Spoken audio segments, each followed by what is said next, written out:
The first snow of December painted the city in white, softening its sharp edges. From the crowded cafe window, Emily spotted her immediately. Ava, with the same honey-brown hair, now streaked with silver strands, and that unmistakable posture, confident but not unkind. They hadn't spoken in 8 years. Emily's hands tightened around her mug. Back then, they were university classmates, always circling the same parties, study groups, and poetry readings, sharing jokes and late-night snacks. Familiar, yes, but somehow, never close. Not in the way Emily had secretly wanted. Ava's laugh floated across the cafe, and it was like no time had passed. Emily remembered hearing that laugh in lecture halls and wishing it was for her. She thought she'd buried those feelings long ago. The door chimed as Ava left the counter with her latte, and for a moment their eyes met. Recognition flickered, then surprise. And was that warmth? Ava crossed the room. Emily?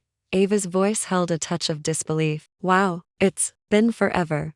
Emily managed a small smile. 8 years, I think. You look good. So do you. Ava hesitated, shifting her cup between her hands. Do you mind if I sit? Emily nodded, gesturing to the empty chair. The cafe's chatter blurred as they slipped into an old rhythm, awkward but familiar. They spoke of jobs and cities, of friends now married or moved away, but under every word was the quiet knowledge of what they never said back then. Emily noticed the small scar on Ava's knuckle, the way her smile seemed softer now. A lull settled between them, gentle but heavy. Ava traced the rim of her cup. You know, she began carefully, I always thought about calling you. Back then, I didn't. I guess I was scared.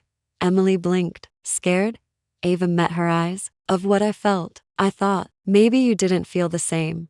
The air between them thickened. Emily's heart stumbled. All those nights she'd wished for Ava to see her, and all this time, Ava had. I did, Emily admitted, her voice barely above a whisper. I just didn't know how to say it. For a moment, they sat in the weight of their mischance. Then Ava's lips curved into a bittersweet smile. Life's funny that way. They lingered in silence, the snow falling heavier outside. Finally, Emily exhaled. We don't have to miss it again. Ava's breath caught, her expression softening into something hopeful. Are you saying? I'm saying maybe we don't have to be just familiar anymore. A small laugh escaped Ava, nervous but bright. Coffee today.